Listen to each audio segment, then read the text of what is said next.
디지털 세상의 모든 것을 깊이 있게 알아보는 인포맥스D. 오늘도 명확한 정보와 새로운 지식을 전해드리겠습니다. 최근 유흥업소에서 시작된 마약 수사가 연예계 전반으로 확산하는 모양새입니다. 이미 상당수 강남의 유흥업소가 마약 지옥으로 전락해 있을 가능성에 대비해서 경찰의 수사를 확대해야 된다는 여론까지 높아지고 있는데요. 마약 전문 변호사 모셨습니다. 박진슬 변호사님과 함께 이야기 나눠보겠습니다. 변호사님 어서 오세요. 반갑습니다. 근데 이 오랜 동안 마약 전문 변호사로 활동을 하셨잖아요. 이렇게 마약 사건을 한번 이렇게 떠들썩하게 되는 빈도수가 잦아지면서 좀 감회가 남다르실 것 같아요. 네, 최근에 지금 제가 마약을 한 20년 정도 사건들을 쭉 해왔는데 최근만큼 이렇게 언론을 통해서 마약 기사가 많이 나온 게 없었던 정말로 이제 마약이 저는 현장에 있었기 때문에 기존부터 체감을 하고 있었지만 아마 일반 국민들은 더 요즘 많이 체감을 하지 않을까 싶습니다. 저도 이렇게 마약이 가까이 있었나. 뭐 연예인들이 드문드문 마약 사건으로 연루가 돼서 들어가면 굉장히 화제가 되곤 했는데 이게 일반인까지 좀 번져오고 있다는 느낌이 탁 느껴지거든요. 그래서 오늘 어떤 사회적인 파장이 있고 경제적인 파장까지 있는지 좀 짚어보겠습니다. 일단 현황부터 한번 짚어보죠. 배우 이성균 씨 굉장히 충격을 줬고요. 또 그룹 역사를 새로 썼다고 하는 그 빅뱅의 리더였던 지드래곤도 지금 혐의가 있다. 마약 투약 혐의가 있다라고 이야기가 나오고 있습니다. 현재 수사 상황이 어떻게 좀 진행이 되고 있습니까? 일단 이성균 씨랑 그 지드래곤 이렇게 뭐 권지용 씨 같은 경우는 수사기관에서 입건을 한 상태입니다. 입건을 했다는 것은 어떤 범죄와 관련성이 어느 정도 인정이 돼서 수사를 하겠다라는 것이고 실제로 이성균 씨 같은 경우는 얼마 전에 본인이 가서 소변 모발을 제출하고 그리고 핸드폰 포렌식을 할 수 있도록 제출한 상태고 권지용 씨 같은 경우는 아직 구체적인 그 소환 일정은 잡지 않고 있는 상태라고 보입니다. 네, 일단 수사와 조사를 조금 더 해봐야 되는 상황이지만 이게 그 유흥업소에 다니는 직원이라고 해야 되나요? 그 사람의 진술로 인해서 나오게 되면서 사실 연예계 전반으로 좀 확장되는 거 아니냐라고 하는 이야기가 나왔는데 일단 경찰은 여기에 선을 긋긴 했습니다. 마약 수사에서 어떤 사람이 진술을 하는 게 좀 중요한 부분이 있나 보죠. 일단은 마약은 워낙 은밀하게 범죄가 이루어집니다. 서로 누군가의 진술이 없으면 범죄를 밝히기도 쉽지 않죠. 그래서 지금 유흥업소 실장이라는 사람이 먼저 구속이 됐고 누구와 마약을 했는지 뭐 그 마약에 대한 출처 아마 이런 것들이 다 진술이 되었을 것으로 보입니다. 보통은 그런 식으로 마약 그 사범들이 좀 밝혀지나 보죠. 그렇습니다. 그래서 우리가 그 고구마 줄기처럼 이렇게 계속 나오는 거죠. 한 사람이 검거되면 누군가는 팔고 누군가는 사고 누군가는 사서 할 때 혼자 할 수도 있지만 여러 사람이 같이 어울려서 할 수도 있기 때문에 굉장히 한 사람이 검거됨으로써 파장이 커질 수밖에 없죠. 그래서 이번에 이성균 씨도 나오고 어쨌든 그 한 유흥업소에서 여러 사람이 좀 나왔다. 5명 정도가 지금 수사 대상에 올라 있다라고 이야기를 하는 걸 보니 그런 절차를 좀 거친 것 같다라는 생각이 듭니다. 검사라고 하는 과정도 좀 궁금증을 자아내고 있는데 이성균 씨 같은 경우 간이검사에서 음성이 나왔어요. 이 간이검사라고 하는 게 어떤 겁니까? 그 마약 간이검사 시약기라고 있습니다. 거기는 최소한 뭐 5일에서 10일 정도 아주 그 최근에 지금 검사하는 시점으로부터 최근에 할 때 확인을 할 수 있는데 간이 시약기가 그래도 정확하지만 그래도 일부 거기서 음성이 나왔다 하더라도 국가수에 갔을 때 정밀 검사에서 양성이 나올 수 있습니다. 다만 지금 이제 그 간이 시약기에서 음성이 나왔지만 소변이 국가수로 갔기 때문에 거기서도 뭐 음성이 나올지 아주 최근까지 뭐 하지 않았다면 그 양성이 아닌 음성이 나오겠지만 최근까지 했다 그러면 그 양성이 나올 수도 있는 것이죠. 그러면 그 소변 검사 말고요. 보통의 검사 과정이 어떤 것들을 좀 어떻게 검사를 하게 되나요? 일단은 소변이랑 모발이 대체적으로 그 채취를 해서 검사를 합니다. 그런데 모발을 빡빡 미는 사람도 있죠. 그렇죠. 예, 그렇게 되면 손톱, 발톱, 음모까지도 다 그 영장 그 신청할 때 채취할 수 있도록 청구를 하기도 합니다. 그런 것들은 아까 간이검사는 한 5일에서 10일가량 안에 마약을 했다면 검사가 양성으로 나오는 경우가 많다라고 말씀을 하셨는데 모발이나 뭐 손톱, 발톱 이런 곳에 있는 것들은 어느 정도 기간 안에 마약을 한 것까지 좀 추적을 할 수 있는 겁니까? 예, 통상의 사람들은 모발이 한 달에 한 1cm 가량 자란다. 네. 물론 뭐 어느 정도 음식을 먹는지 뭐 건강 상태가 어떤지 다르지만 보통은 1cm 기준으로 둔다면 지금 앵커님 같이 그러니까 머리가 긴 사람들 1년까지도 나올 수 있는 거죠. 12cm를 채취하면. 네. 그래서 보통은 이제 3개월 단위로 분절해서 뭐 모근에서 3cm, 3cm에서 6cm 이런 식으로 그러면 6개월까지도 12개월까지도 다 확인이 될 수 있는 거죠. 물론 염색을 하거나 탈색을 해서 계속 오염을 시켜서 네. 뭐 그런다면 조금 문제가 될 수 있지만 네. 그럼에도 불구하고 1년까지도 나올 수 있다는 것이죠. 끝으로 갈수록 과거에 했던 그렇습니다. 그 마약의 네, 네. 성분이 나올 수 있는 네. 거군요.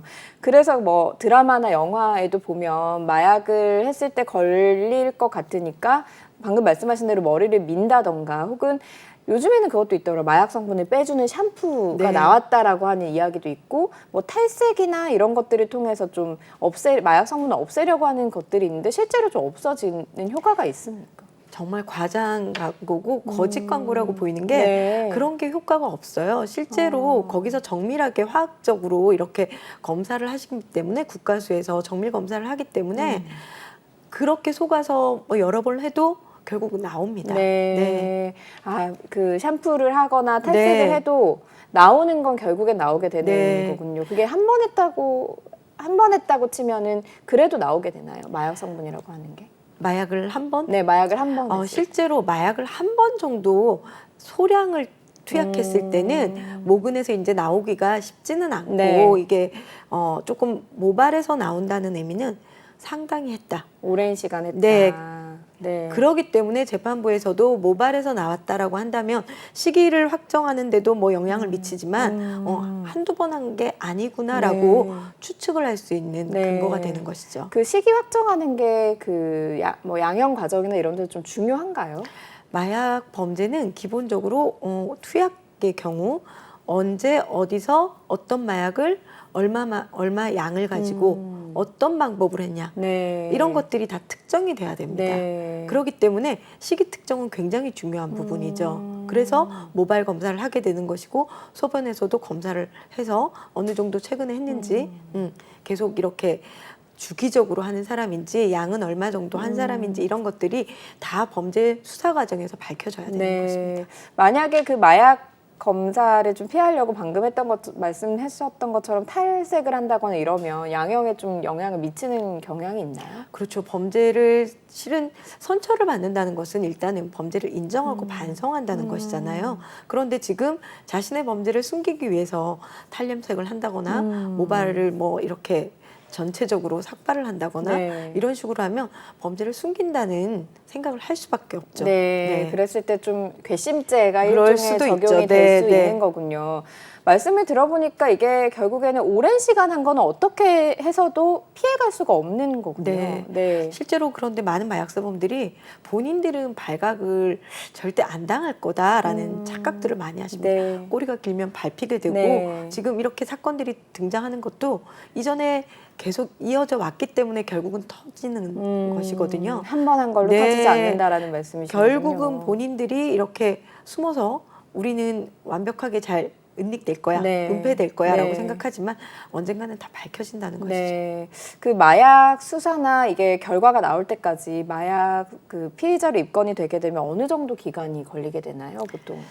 지금 마약 검사 결과가 일단은 나와야 되잖아요. 네. 이번 같은 경우에도 소변이나 모발을 국가수에서 맡겼는데 실제로 지금 마약 사건이 8월인가 9월 기준 18,000명 정도까지 됐습니다. 네. 그게 작년에 그 입건된 사건의 18,000명이었는데 네. 이미 올해는 지금 아마 연말까지 가면 아마 2만 명이 되지 않을까라고 네. 추측할 네. 정도로 사건이 많다 보니까 국가수에서 검사 인력이 한정이 돼 있잖아요. 빨리 나오지 않아서 수사가 조금 지연되는 네. 경향이 있는데 지금 이번 사건 같은 경우에는 조금 긴급하게 빨리 확인을 해달라 요청을 했던 네. 것 같습니다. 네. 그래서 아마 더 빠르게 확인 결과가 나와서 그걸 토대로 수사기관에서 소환을 해서 조사를 할 것으로 보입니다. 예, 마약 사범들을 상당히 많이 만나실 것 같아요. 어떻게 보면 이게 마약 전문 변호사다라고 좀 네이밍을 붙여드리는 것도 조금 죄송스러울 정도로 이 마약이라고 하는 게 중복돼서 계속 범죄가 일어나는 경우가 많잖아요. 그런데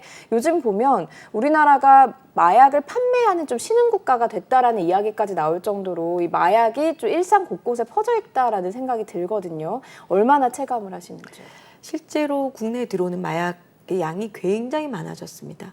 왜냐하면 동남아나 일부 국가에서 사서 국내에 들어오면 가격이 확 높아지거든요. 그런데 그 양들이 압수되지 않았다면 다 유통이 되는 양이라는 네. 것은 그만큼 우리 사회에 굉장히 많이 퍼져 있고 네. 우리가 지금 언론을 통해서 유명 연예인이나 재벌가를 보지만 실제로 연예인이나 뭐 연예 쪽에 관련돼서 예술 쪽에 관련된 사람들의 퍼센테이지는 전체 마약 사범들의 한 0.4%밖에 안 됩니다. 4% 내지는 네. 뭐 1% 아주 그렇게 많지 않아요. 그만큼 일반적인 사람들이 훨씬 더 많다는 거죠. 예. 그렇기 때문에 우리가 지금 이렇게 평범해 보이는 사람들도 우리 주변에 마약을 하고 있는 사람들이 있다는 거죠.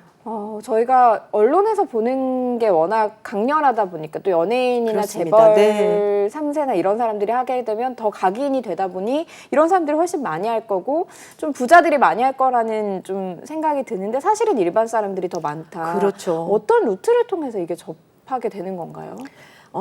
처음부터 마약인 줄 모르고 접하는 사람도 있고 마약인지 알면서도 뭐 한 번쯤은 어때? 나는 절대 중독되지 않을 거야.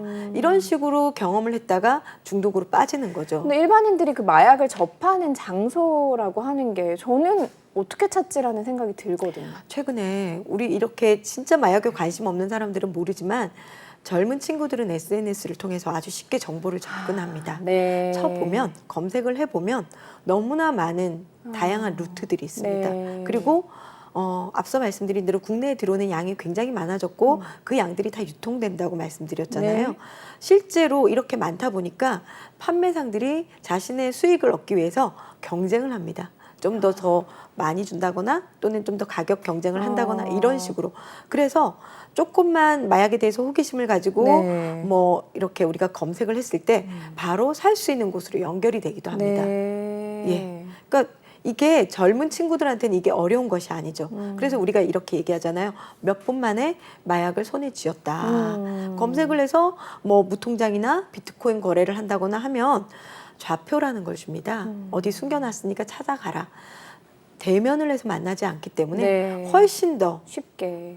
은닉될 수 네. 있고 자신이 노출되지 않고 네. 그렇기 때문에 호기심을 갖고 이전에는 만나서 거래를 해야 됐기 때문에 시간이 상당히 걸렸다면 지금은 자신이 노출되지 않기 때문에 호기심을 갖고 실제 나간다는 거죠. 네. 거래를 하러 네. 그리고 투약을 해보겠다고 사러. 이게 지금 현 시점이라는 거죠. 이게 네. SNS나 이렇게 젊은 층들이 너무나 구하기가 쉽기 때문에 젊은 층들이 더 많이 할 수 있는 시장이 된 거죠. 네. 그 유흥업소에서 이번에도 이제 그 마약을 한 것으로 알려지면서 연예인들이요. 네. 좀 화제가 됐지만 또 클럽이나 이렇게 젊은 층들이 많이 가는 곳에서도 술을 마시면서 경각심이 낮아져서 또 마약을 접하게 되는 경우도 있다면서요. 최근에 가장 제가 많이 만나는 의뢰인들이 20대, 30대인데요. 네. 그 분들은 주로 클럽 마약을 많이 합니다. 네. 클럽 마약이라고 한다면 엑스터시, 케타민 뭐 이런 것들이거든요. 또 더불어 이제 합성 대마도 젊은 층들한테 굉장히 많이 하고 있는데 네. 이런 것들에 대한 경각심이 굉장히 낮습니다.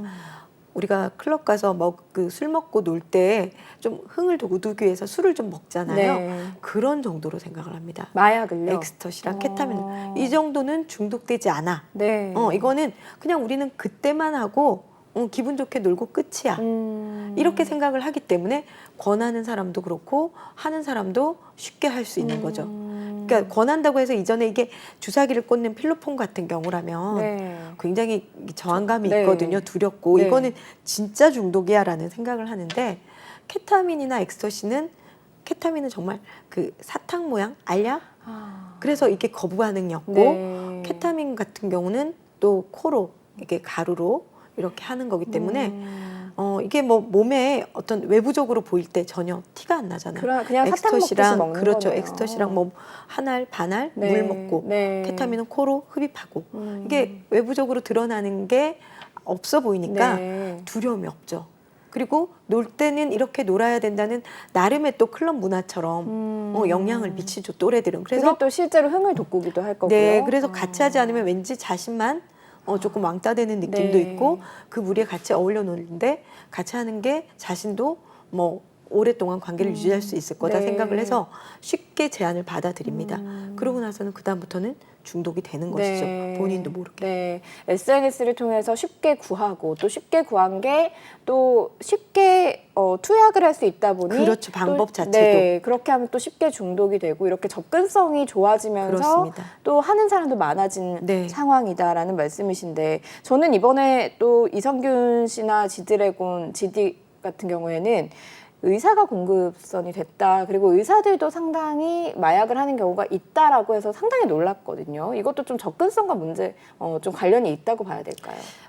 지금 의사가 건넸다는 마약류가 향정이라고 나오는데 의료용 마약일 것 같습니다. 네. 의사가 건넬 수 있는 게 의사가 불법 마약류를 건네주지는 않았을 것 같고요. 그렇다면 의료용 마약류에 해당되는 것은 우리가 알다시피 우유주사, 프로포폴, 뭐 케타민 뭐 이런 게 아닐까 네. 싶어요. 근데 아마 케타민일 가능성도 있고 그래서 의사들도 본인들이 이제 취급하는 마약류이기 때문에 네. 대부분의 의사들은 그러지 않습니다. 왜냐하면 의사들은 취급하는 그 마약류에 대해서 보고를 하게 돼 있습니다. 지금은 철저히 국가에서 관리를 하고 있기 때문에 보고를 할 수 있는데 그 보고에 누가 얼마의 양을 사용했다, 누구한테 이런 게 보고가 돼야 되거든요. 근데 일부 의사들이 이제 그런 것들을 조금 다른 타인의 명의를 한다거나 네. 또는 환자들이 타인의 명의로 이제 요청을 해서 한다거나 이런 식으로 마약 접근성이 그 의사들도 높기 때문에 네. 일부 이루어지는 것으로 네. 보이거든요. 네. 근데 대부분은 그렇지 않지만 네.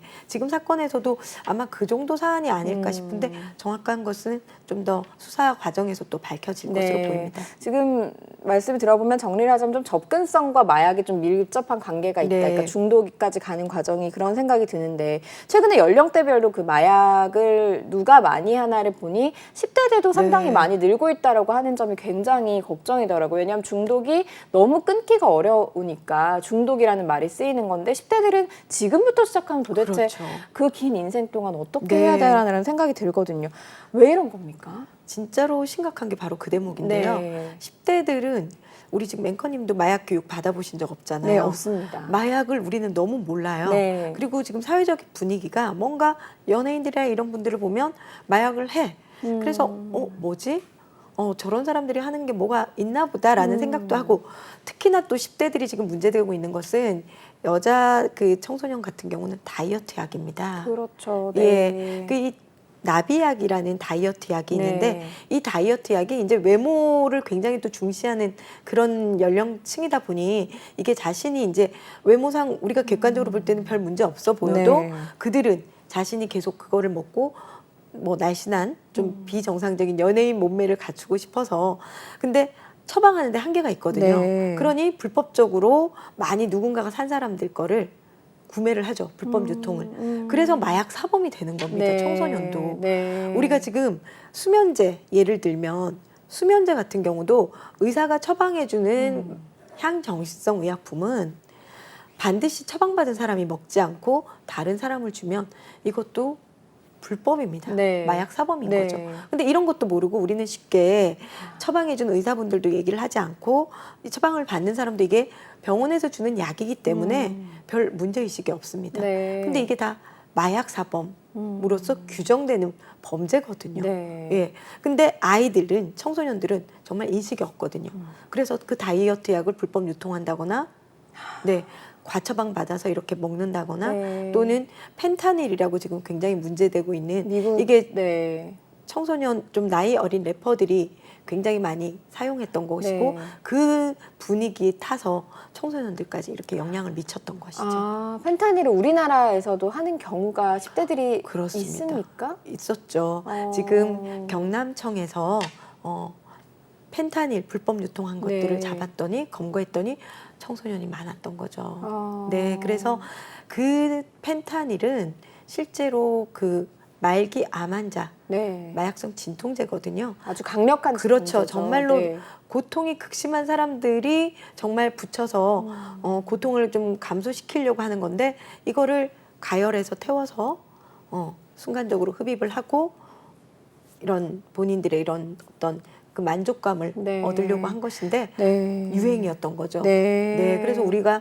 그것 때문에 우리가 펜타닐 마약성 진통제 이게 얼마나 심각한지가 드러났고 청소년 마약 문제가 수면에 떠올랐던 것이죠. 네. 이 마약이라고 하는 게 좀 상당히 우려되는 것이 청소년들도 얼마 전에 보니까 고등학생의 공급책이 그렇습니다. 됐다라는 네. 기사가 있어서 깜짝 놀랐습니다. 이게 보면 경제적인 손실로 좀 이어지는 것 같은 게 마약을 하게 되면 그 중독이 돼서 중독적인 그 느낌 때문에 일을 못하게 되잖아요. 그 이상한 행동을 기행을 벌이게 되고 일을 못하게 되면 또 경제적인 소득이 없다 보니 이걸 또 마약을 판매를 함으로 인해서 자기가 공급책이 되면서 돈을 번다고 들었거든요. 이런 걸로 다 연결이 되나 봐요. 실제로 마약을 하면 네. 처음부터 다 무직이 된 건 아닙니다. 지금 저희가 그 마약 사범들에 대한 직업을 분석해 보면 무직이 굉장히 많거든요. 네. 왜냐하면 처음에는 건전한 이제 사회인으로서 직업을 가지고 살았죠. 그런데 마약을 하면 본인이 외부에 나갈 수가 없죠. 뭐 이렇게 그 상태가 오기도 하고 네. 그러다 보니까 직장을 제대로 못 다녀요. 네. 그러다 보면 결국은 직장에서 이제 벗어나서 할 일이 없으니까 마약을 요즘 같은 경우 소위 말하는 드라퍼라고 들어보셨죠? 네. 던지게 하는 사람. 네, 이거 숨겨놓는 한 건에 사람인 거죠. 숨겨만 놓는다. 너 그래서 절대 발각될 일이 없다. 한 건에 3만 원, 5만 원 줄 테니까 그것만 해라. 그러면 약도 싸게 사 먹을 수도 있고 마약을 던져놓는 아르바이트를 해서 돈을 벌고 네. 지금 이전에는 마약 판매상까지 되기에는 일반인들은 쉽지 않았어요. 그냥 그 단순 투약자가 알선책이 되고 판매책이 됐는데 네. 지금은 그냥 투약자한테 바로 판매자가 너 드라프 한번 해볼래? 그러면 건의를 본인들이 하는군요. 본인들이 한 건에 얼마를 벌고 또 마약도 싸게 구할 수 있고 그러니 쉽게 유혹에 빠집니다. 다단계 같은 거네요. 마약도 약간 다단계 같은 그런 절차를 거쳐서 먹기도 하고 판매도 하는. 실제로 거네요. 본인이 이제 판매를 하다 보면 이게 돈이 된다 그러면 옆에 친구한테도 너도 한번 해봐 권하기도 하고. 이렇게 하기도 하고. 네. 이거 경제적인 이제 손실로까지 네. 이어질 수 있는 게 마약 사범이 늘어나게 되면 경제 인구보다 그쵸. 네, 그런 사람들이 더 많아지게 될 수도 있다는 말씀이시죠. 실제적으로 마약을 해서 앞서 말한 것처럼 우리가 정말 사회적으로 잃는 손실이 큰 게 제대로 직장을 가지고 사회에 생산 활동을 하고 가정을 부양해야 되는 사람들이 마약에 빠져서 네. 드라퍼를 하고 네. 일을 못하고 결국은 중독에 빠져서 구속되고 그 구속되는 형사사법 비용, 네. 가족들의 그 고통 비용, 네. 그리고 이 사람들이 중독에 빠졌기 때문에 치료 회복 비용, 생산성이 현저히 떨어질 수밖에 없죠. 앞서 말씀하신 것처럼 정말 10대들이 마약을 해서 회복되지 않으면 그 평생을 우리 사회가 책임지고 국가가 책임지고 그렇네요. 가족이 책임져야 네. 되는 거죠. 이게 전체적인 사회적 비용을 따져보면 엄청난 것이죠. 네, 이게 실제로 그 마약에 대한 좀 심각성을 주는 것이 요즘 그 미국의 샌프란시스코라든가 그렇습니다. 네. 필라델피아를 보면 도시 하나가 망가지는 경우도 생기니까 그렇게 되면 그 도시의 경제가 몰락하게 되고 결국에 그게 국가 전체로 퍼질 수 있는 그렇죠. 거 아닌가 하는 생각이 드는데 그러면 이런 얘기가 나와요. 마약 처벌이 약해서 그렇다. 동의하시는지요? 처벌이 약하기 때문에 그렇다는 것도 이름 동의합니다. 네. 어떤 부분이냐면 마약 공급 사범에 대해서는 정말로 자신의 이득을 위해서 누군가를 마약의 중독에 빠뜨리고 결국 죽음에까지 이르게 할 수 있거든요. 그렇기 때문에 정말 엄벌에 쳐야 되고 그 부분에 대한 수익을 그로 인한 마약 범죄로 인한 수익을 정말 철저히 환수를 해야 되는데 네. 문제는 앞서 말씀드린 것처럼 마약 중독자에서 공급 사범으로 넘어가면서 이게 얼마나 큰 범죄인지를 제대로 인식을 못합니다. 네. 마약에 대해서.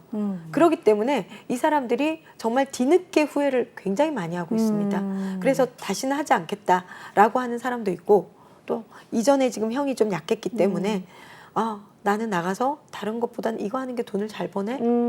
이걸로 또 하겠다는 사람도 있습니다. 실제로요? 그렇죠. 네. 그렇기 때문에 두 번 다시 이런 생각을 하지 못하도록 정말 형이 좀 엄해질 필요는 있죠. 더. 네. 지금도 뭐 엄해지고 있는 추세입니다. 네, 실제로는. 형이 엄해질 필요는 있지만 그보다 더 중요한 건 예방이다라는 그렇습니다. 말씀이신데 네.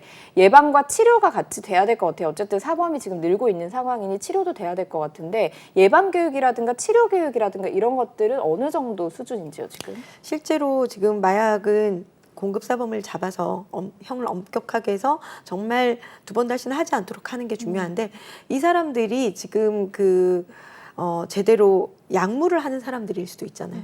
그러면 회복을 시켜야 됩니다. 네. 약물 중독자들은 네. 회복이 되지 않고는 계속 악순환이고 뭐 회전문처럼 왔다 갔다 반복하거든요. 그런데 우리나라는 지금 이 처벌에 좀 중점을 맞추고 있었습니다. 네. 그렇기 때문에 치료나 재활 예산이 굉장히 부족했고 정말로 치료 병원 이런 것들도 실제로 운영되는 곳은 두 군데밖에 없습니다. 앞서 말씀드린 것처럼 18,000명, 2만 명이라는 마약 사범이 검거가 됐지만 네. 암수율이라고 들어보셨나요? 드러나지 않은 네. 범죄자 수를 합치면 저희가 한 50만 명이라고 보고 있습니다. 마약 사범이요? 네, 28배 네. 정도를 감안한다면 50만 명 정도라고 본다면 네. 시흥시 인구입니다. 엄청난 그런 대비 인구인데요. 네. 치료병원은 2개. 네, 치료 예산, 네. 재활 예산도 네. 굉장히 약하죠. 네. 그렇기 때문에 이 중독자들이 치료 재활되지 않으면 이 공급 사범들의 먹잇감이 계속 될 수밖에 네. 없고 이 사람들은 계속 돈을 벌기 위해서 계속 뿌릴 수밖에 없는 거거든요. 그렇기 때문에 공급을 철저히 차단함과 동시에 치료 중독을 해서 회복자를 만들어서 사회에 건강한 일꾼으로 네. 건강한 사회인으로 복귀시키는 게 굉장히 중요한 것이죠. 네. 이거를 놓치면 안 되기 때문에 이렇게 중독자로 가기 전에 예방교육 이 부분도 부모님들이 일부 우리 아이는 마약과 아무 상관없어 일부만 하는 거야. 네. 오히려 알려줬다가 호기심만 더 자극해서 하면 어떡하나요? 이런 걱정을 해서 예방교육을 못하게 했습니다. 이전에는. 그래서 지금 국가에서는 예방교육을 이제 의무화시키고 네. 그래서 학생들뿐만 아니라 어른들도 해야 됩니다. 지금 20대들이 제일 공백이 큽니다. 실제로 클럽 가서 마약에 노출될 환경이 굉장히 높은 네. 고위험군인데도 네. 불구하고 교육을 받을 기회가 없었습니다. 그래서 대학에서 오리엔테이션 때 하고 군 입대할 때 마약 교육을 하고 이런 예방 교육들이 철저히 돼야 중독을 통해서 회복 뭐 이런 데 시간이 오래 걸리는 것보다 하지 않도록 하는 게 무엇보다 중요한 것이니까요. 일단 공급책에 대한 처벌도 좀 강화가 돼야 되고 또 마약을 한 사람에 대한 처벌도 강화가 돼야 되지만 그 전에 앞서서는 일단은 시작한 사람들에 대한 치료 그리고 예방이 더 중요하다. 네. 말씀하신 대로 제가 마약 교육을 받아본 적이 없는데 이 마약 교육이 이제는 어린 시절부터 좀 돼야지만 네. 사회적으로 손실되는 그 비용을 좀 줄일 수 있다라는 말씀이셨던 것 같습니다. 상당히 심각하네요. 네. 오늘 말씀 여기까지 듣겠습니다. 네. 고맙습니다. 네, 인포맥스D 마쳐야 될 시간이 됐습니다. 영상을 보신 후에 궁금하신 점이나 개선해야 될 점이 있다면 유튜브 연합뉴스 경제TV 채널을 통해서 댓글을 달아주시면 더 좋은 방송으로 찾아뵙겠습니다. 고맙습니다.